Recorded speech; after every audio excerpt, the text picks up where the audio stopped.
You missed it. I did it. No, you were too late. Oh, okay, sorry. Hey, welcome everybody to How to Be a Texan. You're either too early or too late. Oh, well. It's not hard.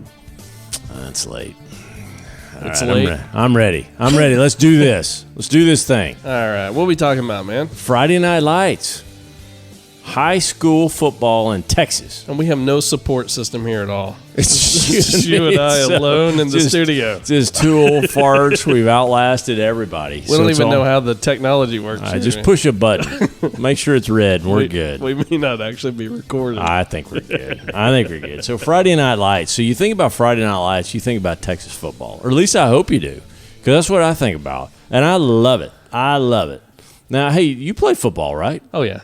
Yeah, I play football. Yeah. That's fun. It's kind of what you do as a kid. When did you start? What grade? My mother, it was one of these deals. It's like, Kyle, you'll break your arm. I'm like, no, Mom, I just want to play football with the kids. Yeah. And I'll be darned, my second football game as a player, she wouldn't let me play until 7th grade. I broke my arm. I was a quarterback. I broke my arm. Oh. So it was like that Christmas movie, you shoot your eye out. It was exactly like that. I remember I was under center, and I looked up, and my dad had to always work late, and he worked down in Grand Prairie, and I was playing in Irving. And I looked up, it was midway through the second quarter, and I looked up, and there was my dad, and it was kind of a cool, October-ish night. Yeah. And my dad was walking up in his trench coat, which is weird in itself. I remember that. But I remember like it just happened 2 seconds ago. And so he was walking up, Stephen F. Austin Junior High School, and he's getting in the stands, and I was coming up to center, and I get up under the center, and I take the snap. I go back, I hand it off, and I hand it off, but they think I still have it. So 3 guys jumped on my back. I put my arm down, and I tried to support me and 3 guys' weight, and my arm snapped. Broke your arm? Yeah, broke my arm. Well, I started playing in 4th grade. 4th grade? Tackle. Oh, yeah. That's fun. No, I was obsessed with football. I mean, I know it's hard for you to believe that I've... I can't imagine that. So imagine, you know me, like how... Little Kevin. Yeah, little Kevin, like I lived it. I read... That's all I read. I can only imagine. I mean, I remember sitting in elementary school reading books about like the Ice Bowl and the history of the Dallas Cowboys and Tom Landry. I mean, I loved it. Awesome. And so as soon as I was old enough to play tackle football, I was playing. And so I started playing in 4th grade. So great. And we had an awesome team, man. Okay. I mean, I was on the Duff Mustangs. Duff Mustangs? Yeah, Duff Elementary School. That's fun. The team was the Mustangs. Oh, I like the Mustangs. And so we had, imagine being a 4th grader. I mean, it was full shoulder pads, and we had the Mustang logo, like the SMU Mustang logo. Oh, those are nice. Yeah. It was I like awesome. that. Our coaches were so intense, man. Okay. Like in this era today, there would be lawsuits. There would be all kinds of stuff. I mean, these coaches were hardcore. They had all played like college football. Yeah. And it was just, we were in 4th grade. I mean, we would run sprints at the end of practice until it's good to do, people would be puking. It's good to do conditioning, right? Oh, it was good, man. Even as a 4th grader. Oh, it was good. No. They would go and they would scout the other teams. They'd bring back the playbooks. We would change our plays, every week. We would change what we were doing on offensive, defense. I mean, that's and awesome. we won. We never lost. No way. We never lost, except there was only one team that we ever lost to, and we always lost. It was always a 0-0 tie with this other school. That's good. And then I don't know if you remember. Well, I don't know if you weren't playing Pee Wee, but back then they would also count the penetration. So penetration was if you got inside the other team's 20-yard line. Oh yeah. You get points for it, or no? You wouldn't get points, but if there was a tie, that was like the tiebreaker. Oh. And so every year we would play this one team who was our biggest rivalry. And they were great.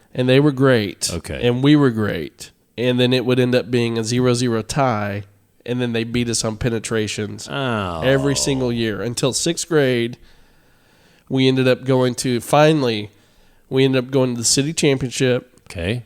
And we played that team in the city championship. And we finally beat them 6-0. So great. And won the city championship. What great memories. But, man, great memories. I mean, the discipline was unbelievable. Oh, wow. And I remember we had coaches. It was just, they would say stuff like, Holder, what's the matter with you? Were you out all night, like, eating ice cream and chasing women or something? Come on, man. Stop dogging it. You were like 5th grade. Oh, no, this is 4th grade, man. Oh, my gosh. And I was playing positions like flanker and like fullback and tailback. Yeah. And so I'd have to block. We didn't do a whole lot of passing, but occasionally we had some pass plays in the playbook, and I would have to, block occasionally. And I remember, man, in practice, if you missed a block and your quarterback got hit, it was legit. They would stop it down, and this happened to me a few times, and then I finally stopped missing blocks. The guy who hit and tackled your quarterback, they would line him up, and you would stand up. You got a free shot. I mean, with arms spread just like this, and the guy would just knock you down. No, that's not good. So that only happened 1 or 2 times, and you did not miss blocks after that. Oh, my gosh. And then we did this other drill called a machine gun drill, which ended up being not for our school, but some other school was doing this, and it made national news because somebody got hurt doing it. Okay. But a machine gun drill was basically you would stand there, and the rest of the team was lined up, and they would come at you and hit you, and you would just kind of knock them off. And you'd go through the whole team, and then the next guy would step up, and you just go through it. Oh, okay. What does it teach you, how to just be tough? Or just be tough and how to, work on your technique of, how to take a hit? Taking a hit and stuff like that, yeah. Yeah, so it was amazing. But then you played through high school? I played through my freshman year, and then I quit after that. So did I. Yeah. So did I. And what happened to me was I broke my collarbone. Oh. But it was during off season. It was an off season between freshman and was it freshman, sophomore? Yeah. After ninth grade. But that hurt. It was an off season. We were playing speed football. Did y'all ever do speed football? No.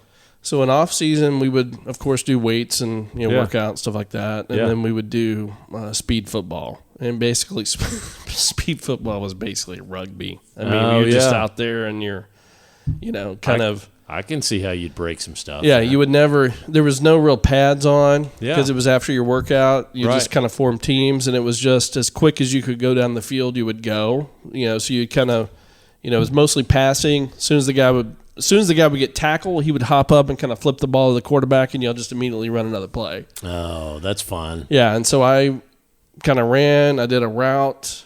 Quarterback threw me the ball. I kind of made this dive. Oh, came down on it wrong. Caught the ball, and I landed on my right shoulder, and then like 2 guys landed on my left shoulder, and just kind of... It can't be good. Yeah. Yeah. And I got up, and I was like, oh, man. That really hurt. So I went over to sideline, and our, third-string quarterback who never played a game, he's the guy with the clipboard, He was like, get back in there, Holder. What are you doing? I was like, I can't move my arm, man. You don't even get any play time. Shut up, man. Yeah. I could not put my shirt on after practice. Oh, yeah. No, that's not good. And I think we were playing shirts and skins, and I was skins or something. And I remember I couldn't lift my arm up, so I couldn't put a shirt on. Yeah, you had a bone sticking out somewhere. Yeah. And so I didn't know it was broken. I just knew it hurt really bad. Right. And so and this was like in the 80s, right? So I had my sunglasses on, and somehow I got my jeans on. Okay. And no shirt. And that's a good look. So I go out, and I'm waiting for my mom to pick me up. Okay. Across the street. She'd always put me up across the street. Oh, it's cooler that way? Yeah, I guess. I don't know why. I think it was because of traffic. She didn't want to come. So I'd always go across the street. Do a U-turn or something? Yeah, okay. So anyway, I'm sitting there, and she picks me up. And my brother was with my mom that day. He says she drove up. They drove up, and my mom sees me standing there, leaning up against the wall with these sunglasses on and no shirt on. Uh-huh. And my brother swears that my mom said, oh, my God, he's on drugs. Oh, my gosh. That was her reaction.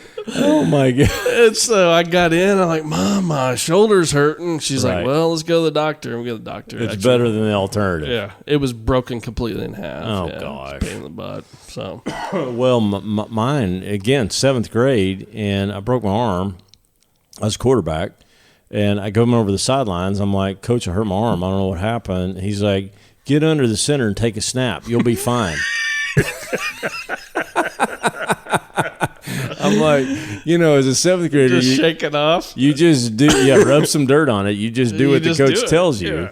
And so I got under. My best friend's name was Robbie Campbell. He was a center. He's a great big fella. And he's like, he grimaced. He's like, it's not going to be good because I'm left-handed. And so it was my left hand that would take the snap. Yeah. And it was that ball. And I'm like, hike, and Robbie smacked that ball in there and rubbed bone on bone. Oh, man. I couldn't grip it. But, I mean, that was the nature of the coaches because they were just like, we got to play, we got to win, we got to do whatever. This backup guy's not ready, whatever. So it was no good. Just kind of fought I quit after my freshman year just because I was just awful. I played at an option school where they ran the option, and I was a throwing guy. All I could do was throw the ball. Yeah. And so they knew I was a second quarterback, and there was a fast guy that ran the option, and when there was a throwing down, they'd put me in. And everybody knew. It was like, oh, well, here comes a big left-hander. They're either going to throw it. Let's go kill him. Anyway, and I was just awful, so I quit and just played baseball. So it was great. But that gives you an idea of the intensity of Texas That's Texas football. Yeah. That it's all out all the time from birth on. When we moved out here to Argyle, I did the same thing as my mom. Not quite as bad. Well, actually, not quite as bad. But we didn't start then. We played flag football until they were 6th graders. And then we allowed them to play, because I got these twins, and they played tackle football. Yeah. And they started out here at the school program. And the coach came over. All these boys have been playing together forever, since it felt like birth. And so we were one of, my boys and 2 other boys were the only new kids. Everybody else was old. So the coaches had this introductory meeting, and they said, well, here's the deal. We win in Argyle. We win in Argyle. So if your kid basically is awful, then you're not going to play. Right. I'm like, well, what about like rules and team sports and all? And it's like, it's just, that was interesting. But it's just intense. It's just intense, and that's the way it is. That's the way it is. So when we say Friday Night Lights, there was a series on it about really the Odessa football team, and there was a movie on it. But I think what we wanted to just talk about is just kind of the seriousness of the sport and what a cultural kind of deal it is for Texas. If you're a Texan, it's a big deal. Mm-hmm. Like Friday night football, high school football is a big. I mean, college football, pro football, those are huge too. Pick your team, go support Texas, Baylor, TCU, SMU, whatever. Those are huge, and it's fun. Be a Cowboy fan, be a Texan fan, whatever. Those are fun, but they're different. They're kind of more glamorous in my mind. But Friday Night Lights, Friday Night Football is a big part of just being a Texan, in my opinion. And, I mean, that's how we have most of our fun in Yucks is because we're out watching the boys play or Sammy dance or whatever, or Caroline in the band or whatever, And so it depends. You don't have to be a football player, but there's all this kind of pageantry that goes with it. We listen to Sammy talk about the drill team and how big of a deal that is and how amazing they are and how they've come up over the last few years. Well, whether you're in drill team or you're in marching band or you're a cheerleader or you're a football player or you're none of the above and you just want to be out there with all your pals on a Friday night, that's where everybody is. Mm-hmm. And it's pretty amazing that there's only 4 or 5 games per year that are at your home stadium. And then if you're fortunate enough to get in the playoffs and all that, and then it's just, a fevered pitch of craziness. Playoffs are usually down in Houston and then in Dallas, or Arlington now. Yeah. Over at the Cowboys Stadium. Yeah, so like for example, I'm sure the Houston ones are at where the Texans play at NRG Stadium, which It's amazing because the state band competition was down there a couple of years ago. Is Houston still in Texas? I don't know. Oh my gosh! And so the Energy Stadium is pretty amazing. And so that's where I'm sure a lot of the playoff games are down there. Cowboy Stadium, the $1 billion+ Jerry Jones Stadium here is amazing, and that's where a lot of the state championships are played. The Alamo Dome down in San Antonio, that's where a lot of those things are played too. So it's one thing I really like about our town here is that we travel well too. Mm-hmm. We like a lot of times. I mean, and when I say travel well, for those of you that don't know what that means, it means that when our team is playing an away game, everybody goes. Yeah, lots of people go, and a lot of times we drive 2 or 3 hours. Oh yeah. On a Friday after work. Yeah, we'll go here to Paris this week. Yeah, this week is Paris, Texas. We went out to Tyler a couple of weeks ago. Yeah. I mean, you just go wherever. And there's some places we go, and it's kind of sad to say, but a lot of times we have more people on our stands than what the home team has on theirs. Yeah, we went down to Waco, La Vega, and we had every bit as many people in the stands down in Waco, and that's 2.5 hours away. As their team did. La Vega? And La Vega is like, they won the championship last year. Oh, they're fantastic. So they had a big crowd. We had a big crowd. It was a huge deal. Yeah. Yeah, huge. But then there's some where there's just people don't show up to support the home team. No, not at all. No, it's not pretty at all. Sad. It is sad. But we travel well. Our team travels well. We travel well. So the overview is just kind of give you some of the mystique of, high school football in Texas. Now, one of the things is that I did come up with a couple of articles here, Kevin. Let me see if I can So Odessa is on your list here. Well, Odessa is really that's Permian, right? Well, Odessa and Permian. That's Permian High School in Odessa. That's really the instigation of the series when they played. Who was it that they played? It was a Dallas. What was the name of the school that Odessa Permian played? It starts with a P here in town. But it's one of the Dallas Carter. It was Dallas Carter. Oh, Carter, yeah. It was Odessa Permian and Dallas Carter played, and it was this ultimate state championship football game. I think. And it was amazing. And so they basically based the movie Friday Night Lights off of that, the season leading up to it with all the Odessa Permian. And these are all oil-filled families that are, young men that are coming up playing. And, I know it's going to be a shock to hear this, but I lived in Odessa when I was a kid. That's not a shock at all. And I have no memory of it. I lived there for maybe, I don't know, a couple months. Did you punch a dog with a wrench or something out Probably, there? Yeah. That's the last thing I know is I tried out for the football team when I was a toddler. I made it, and then we moved. They didn't give me what I was asking for. Oh my gosh! Starting flanker as a 3-year-old. Yeah, I'm out of here, man. Oh my gosh! But yeah, the Friday Night Lights. There's a movie that came out of that with the Odessa Permian Dallas Carter. That state championship game and the season that led up to it, and then there was a series that was out there. Did you ever watch that TV series? Just bits and pieces of it. Kendra watched it I think soup to nuts. I think she watched the whole thing. I watched a few episodes. Yeah, it was pretty good. But it was 5 years. It was on there for 5 seasons. It was very dramatic too. Oh yeah, no, it's all relational based. And, I got injured. All the politics, all the drama, and the coaches are And there are a lot of politics involved in this. Well, think about that. Think about the pressure on those coaches. And so if I was ever a head football coach in a high school, the city, the families, the superintendent, the politicians, all of them are throwing pressure on you that I couldn't imagine. Oh, yeah. Because it's win or get fired. Oh, yeah. In other words. So we were talking no, never mind. I won't bring that up. Okay. I was going to say we were talking about the Cowboys at dinner. And I was just talking about. Did you throw up in your mouth? I did, but I was talking about the value of head coaching.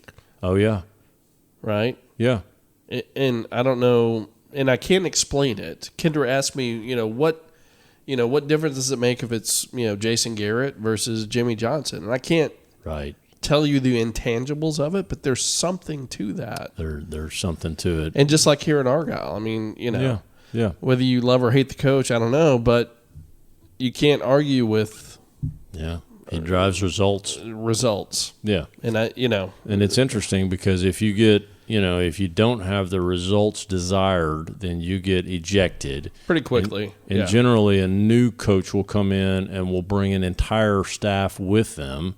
And so, it's quite sad, actually. If you may have some wonderful men and women, mainly men, but that are coaches of your high school football team, if the head coach gets ousted, then generally the rest of the staff is going to get ousted too, whether you like it or not. So, yeah. So you had an article in here, 10 reasons high school football is better in Texas. Yeah, I was thinking about that. And I was looking at that too. And some of them, one is that it's ridiculous. And my nephews grew up in Allen and played. Allen is the poster child for bigger is better. Over the top. Yeah, over bigger the is top. better. It's a $60+ million stadium. And this is a high school stadium. I went over and watched them, and I watched their graduation, which was phenomenal. It was amazing. The stadium itself was shut down for a year and a half or so because of cracks in the foundation. Yeah, the engineering. The engineering was poor. They decided to build a $60 million stadium, and then they went cheap on whoever they contracted as the engineers. Yeah, not a great idea. It's like, no, let's just, pay top dollar for that. Right. So they had to redo the structural, the infrastructure of it. Terrible. But at the end, it's a beautiful stadium. It's over the top. Now it's a gigantic. So this is how school politics plays in, and I'm no school politician at all. I'm a healthcare guy. But think about that. Allen is a big, growing suburb of Dallas, and it has refused to break out its high school. So they've got 5,000-6,000 kids in that high school, at least. They've got multiple campuses for like each grade, but it still funnels into one high school so that they can have this state-winning championship football program. Well, and their band program, too. They have 850 people on the field at one time. Yeah, when the band comes on, they cover the entire field. Like soup to nuts. Yeah, I mean, they cover the insane. entire field. It's insane. So now Frisco is like their next door neighbor, and they've gone the exact opposite. That they now have 11 high schools, which is normal. Same population, yeah. And they have 11 high schools to cover the same population that Allen has to cover one high school. We did a game in Allen. I don't know if it was last year or 2-3 years ago. That's right. I can't remember. Yeah, that's right. So I've been to the stadium. It's fantastic. Oh, it's beautiful. It'd be great for a college. Oh, I mean, it would work for a lot of colleges around here. Oh, big colleges, not just little, but big. So yeah, bigger is better. The stadiums, and there's a ton of nice stadiums out there. So it's not just Allen, but there's a ton. Then people are spending billions on that. Then there's a lot of history and traditions that Kevin and I have already talked about. There's a ton of rivalries, which are great. I grew up in Irving, and it was always a big rival between Irving and Irving MacArthur, and we just hated each other. But we really didn't, but we hated each other because it had been a great rivalry. And, there are rivalries all over the state, which are fantastic. Arlington Lamar I was Arlington High School. Oh, yeah. Lamar High School was our They were your rival. rivals. Oh, hated. Yeah. Hated. Yeah. No. I mean, and we would do stuff. Like one year, I think, we had the Colt. We were the Arlington Colts, right? And we had a Colt kind of statue or something. And Lamar was purple. They come and blaspheme the Colt. Oh, they painted the Colt purple. Yeah. No, that's just not right. And you can imagine us in high school, like, oh my God, they painted the Colt purple. We got to get them. Yeah, that's right. We got to get those suckers. Yeah, it was horrible. Yeah. And then there are 10 reasons on here. 4 is community. We talked about that, about Friday night. It's like the whole community comes out. Now, we're in a smaller community, Argyle, and it feels like the whole town comes out for these football games. But it's the same thing with the bigger communities, South Lake and some of the other bigger communities. They come out and support en masse, and it's a big deal. Mm-hmm. And you get all the future generations. South Lake is a great – South Lake Carroll High School is a great example where all of their junior high school or all of their program leading up run the same offensive scheme and defensive scheme. And so they're teaching these kids all through Pee Wee football all the way up through high school, the same scheme, so that once they get to the high school, this is ingrained in them. That's true and they here, know too. them. Yeah. We do that here. Right. Flower Mound does that, too. Right. Well, because my boys played football in Flower Mound, and they were learning the same scheme that the high school was running. Right. Well, I would say it seems like Southlake really pioneered that. But regardless, and then it goes into just love of the game. There's a bunch of people that love the game now. There's a couple articles that I did come into, and there's this one article that by Forbes and another one that was put out that said Friday night. Wait a second. You skipped number 9 on that one. Pickup trucks, cowboy hats, cutoff shorts, and boots. No, I'm still on number 6 on that article. Oh, you're on 6. I'm just doing my own little aside soliloquy. I thought you went to here. another article. No. I'm coming back. I'm doing. Well, you can tell which one I was actually wanting to get to. I'm doing my little soliloquy here because it said love. Yeah, number 6 was love. Well, okay. and 6 is love. And what I'm saying is that there's 2 articles that I have that show that the participation is waning, and that there's an article called Friday Night Lights Out that's showing how that there used to be, a 14.5% participation of all boys, and now it's down to like 10%. Well, and then it's talking about all the underlying reasons of why high school boys are not participating in high school football. And can you guess what those are? And I've already told you a couple. I'm not going to guess because we talked about it before. But no, you talked about specialization, basically. If I'm going to play baseball, when you and I were in high school, right, we would play football, baseball, basketball. Play it all. Track, be on a golf team, whatever. You don't do that anymore. No, literally. You specialize. I was on like 5 sports when I was in high school. So you're going to be on football now, or you're going to be on baseball, or you're going to be on. If you're basketball, you're probably not playing the other 2. You're not playing because you're not going to jeopardize your basketball career and your ankles and all that because basketball's too important to you. I think career is the key term there. People view it as like a career. Whereas for us, it was just kind of like, I'll show up and practice and make the team. I'm a kid. I'm going to go play whatever. Yeah. My buddies are playing. I'm going to go out there and play with my buddies are playing. Now there's so much pressure to, oh my gosh, you got to do this because you got to get, you're going to get a scholarship. You're going to do that. And the reality is most of these kids, they're not. They don't get scholarships. No. Just go out and play and have fun. Have fun. That's right. Yeah. Now, the other thing is, so you talked about the specialization, and I will admit that after a freshman in high school, my coach said, "Kyle, you're really not a very good football player, but you're a darn good baseball pitcher, and so just specialize in baseball." And he was right. So I just played baseball, and I played the crap out of it. Right. So I enjoyed that. But you didn't have pressure from all these external forces, like just my baseball coach saying you really kind of suck at football, so just play baseball. Yeah. And quit messing your around baseball with coach said that. He did. So he was recruiting you. He was. He was. And whatever. But so nowadays it is specialization. But the other and with the club sports in particular, like baseball or basketball, you got a bunch of club sports. Soccer's another one. And now that half of this is a big reason as well. Half of the state is Hispanic. And think about what the majority of our Hispanic friends are going to think of first, and that is either football or soccer. Soccer. Right? Yeah. And so there's a reason why in Texas in particular, Texas, California, and Florida, with half the populations there being Hispanic, there's probably a big drive towards soccer versus football. So you would think. But we're not seeing that participation. We're not seeing that at the high school level, but we're seeing it still on the clubs and the private sector, not necessarily on the schools. Yep. Okay, so coming back, so love. And then you got weather. So I'm not sure why they say weather is a big reason. 7 is weather, but in the fall, it's a beautiful time of year for us to play football. It's beautiful most of the time. In November, December, it gets just butt cold. I love that. I love going out to a football game when it's freezing cold. Yeah, we all bundle up and we just whatever. That's football weather. It's just nice to not be sweating, because I feel like we sweat all the entire year. I sweat all year. And it's nice to not sweat for a couple of weeks, right? Right.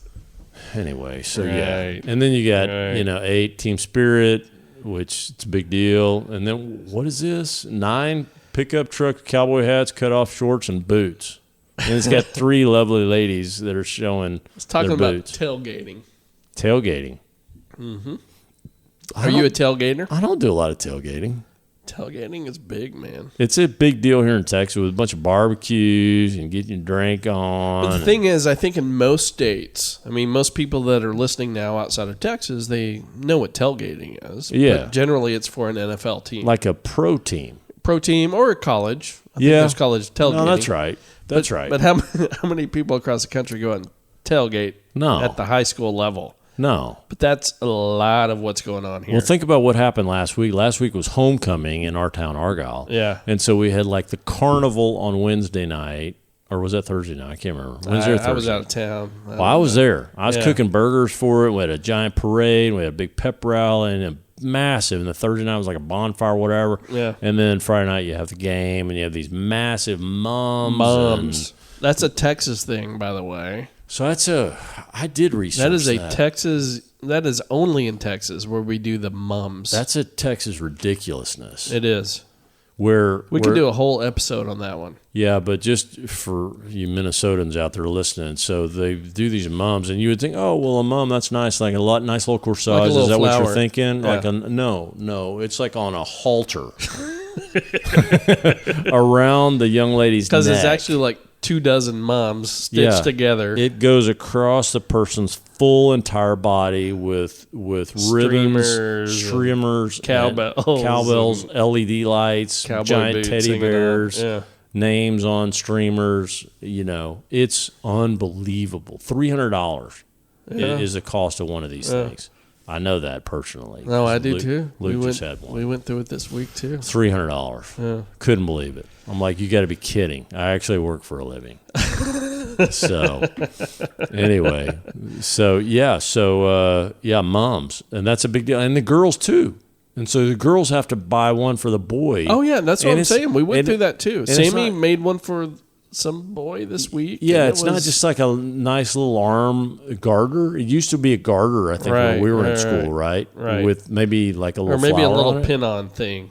Or maybe a garter. No, maybe I got a garter when I was back in the day, but I'm a year older than you, so whatever. Maybe it was different. Yeah, it wasn't much, but now it's just kind of like it's massive, even for the boy. So, but for Sammy, we talked about this. Sammy's on drill team. So not only did she have this gigantic mom that some boy made for her, that she wore like a horse collar. Right. Then there was also a separate mom that the drill team had for her. Oh no, I didn't know that. Yeah, she strapped it on her ankle. They had it strapped on their ankle. So when they were out on the field, they had these moms strapped on their ankle out there. Oh, wow. Yeah. Now, see, when I was in high school, I went with a girl that went to another high school. Yeah. And it was awful because I had to ask her to mine, and I got her. And back then, it was a double mum was very popular.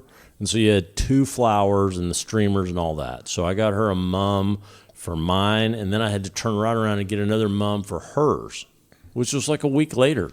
Right. Oh, it was miserable. Well, that's because you cared about your high school. Well, in my case, I had a girl that was from a different high school. Oh. But I didn't give a crap about my homecoming. Oh, so you didn't bring her to yours? I didn't even go to my own. Oh, I just blew it off. No, she knew all about it. She knew all about it. So it was Kendra. Oh, yeah. I bought Kendra a mum for hers. Yeah. And she's like, you want to go to yours? I'm like, no. Why would I want to do that? Oh, yeah. Blow that thing off. No, this totally blew it off. This girl wanted to go to mine and hers. And it's not Amy.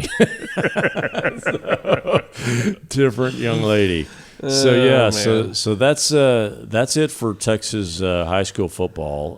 Like I said, there's a couple of articles out here that talk about kind of the declining participation. There's another one that says that we do produce out of Texas the most elite athletes. Really? I thought that was pretty cool. Interesting. And I don't know if that's just because we have the most elite or we have the most participants, which is probably true. But we produce the most, and then of course you can guess the other two. Florida and California are going to produce almost as much as Texas. Well, Oklahoma recruits so heavily from Texas high schools. They do. That's why they have. Obviously they get players from all over the country, but right.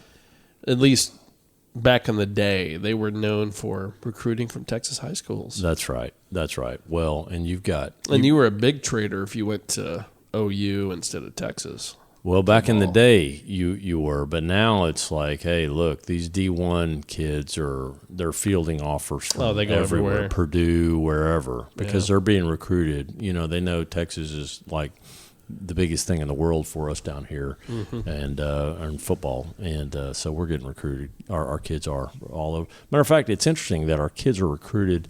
And they're committing. It feels like they're committing, even like their sophomore, junior year. You kind of know which direction they're leaning. Oh, some of them. Oh, totally, yeah. Yeah, which is crazy. So, anyway. All right, well, hey, it's a big deal. It's a big deal down here in Texas. Football, Friday Night Lights, it's fun. It's kind of magical. It's a great place to see, your pals. Obviously, it's fun to watch football. But, with the injuries and all that, it's something that, I know people are going to be more and more concerned about as time goes on. Yep. So it's good stuff, though. Yeah. Hey, appreciate you guys listening to us. Any other updates before we sign off? Got any ranch updates?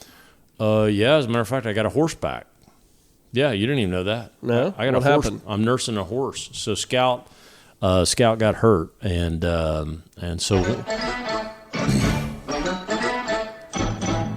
Sorry. Yeah, so I shared with you earlier about the chicken death, but regardless, I won't belabor that anymore. But Scout's back, and Caroline is off to college with her 2 barrel horses. I thought she sold Scout to somebody. No. What was all that about? She's got like 2 barrel horses. No, somebody was like on Facebook saying, "Yeah, we love Scout. Thank you." She was basically going to lease Scout out for this semester to this young lady who was kind of down a horse, and Scout went over to this young lady's place, and it didn't work out. And matter of fact, Scout got injured. And I'm talking like a big injury, like a big cut. Like it's a massive L-shaped cut with probably 30 stitches on her back right Whoa, butt. what happened? I don't know. She backed into something or she ran into something. But it was to get through a horsehide is a big deal because they're so tough.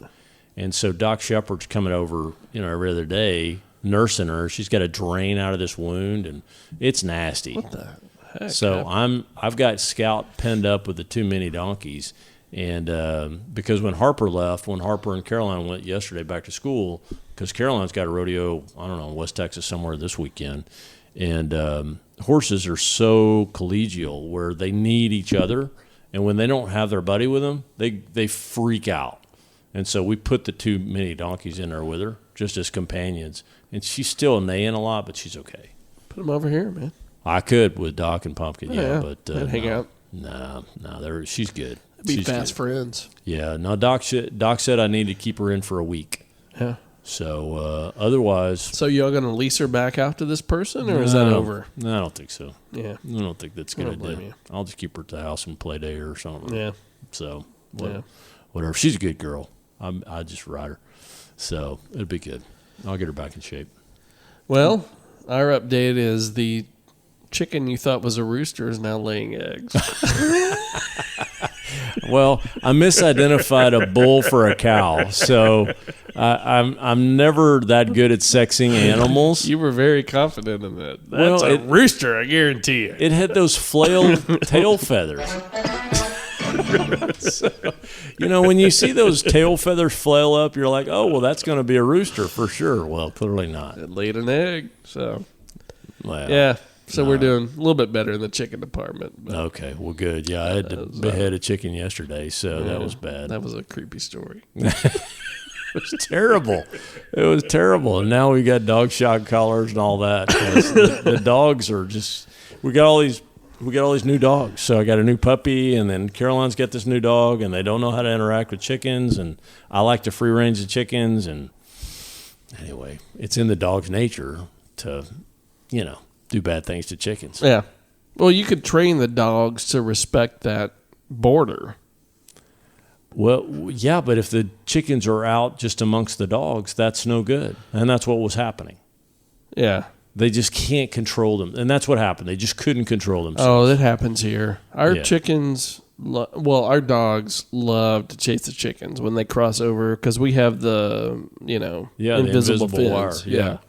But the chickens learn where the border is. Oh, yeah. And so it's funny. They'll come over, do their thing out front, and then we'll let the dogs out front, and it's just like, free for all. Oh, yeah. And then the chickens will just kind of walk over the line. Oh, and then they know. And then they'll just sit there and look at them. Yeah. So my situation is boo-boo. I had 4 free-range dogs against 9 free-range chickens. Yeah. And the dogs are going to win. Well, yeah, of course. And so that's what happened. You need to establish a perimeter for the There dogs. was no perimeter. And so then I immediately unfree-ranged the chickens and put them back in an enclosed pen, and we're good. But that was BB. Now our Boo, our new puppy, we get this Bernie Doodle puppy. She's learning. But then Caroline introduced this other dog, and it just chaos ensued. Why did Caroline bring a dog in? She got this other dog. At college? Yeah, she went to college, and so this other girl was, mistreating her dog, and she's like, oh, I'll take care of that dog. And she just gave her this dog. It's one of these shepherd dogs, which are crazy fast. What is it? It's one of these border shepherd something. A border collie? Something like that. It's one of those little cow dogs. We had a Sheltie. Yeah, it's like one of those. Oh, it's not quite a Sheltie, but it's like Sheltie. it's a little cow. It's one of these cow dogs. Yeah. And she's always wanted one, and I've always been like, no, don't get one because they're going to eat all of our stuff because they're too fast, and then they're mean to the cows, and they're mean to the horses. And she brought one home. Yeah. That's what we got. And then she's teaching Boo bad habits. Right. And of course, Sully and Zap are sitting there like, I don't know what's happening, but Boo and... So now Sully's the old guy. Sully's my old yellow sage veteran. He's always been the young man, and now he's suddenly the old man. Well, Zap is super old. He's the old cranky fart. Oh, Zap's That's Karis's dog. Yeah. Okay. So I got 4, and then I got 5th dog with Patrick and Kathy's dog that comes over all the time. So What's I got that 5 dog's dogs. Dixie. Yeah. So Dixie's over all the time. I remember that one. Yeah. So I got 5 dogs at any one time. It's just chaos. So there you go. That's the ranch update. Yeah. All right. Well, hey, thanks for listening to a little football talk, a little ranch update. Hope you guys have a great night, and we'll talk to you soon. Adios. Bye.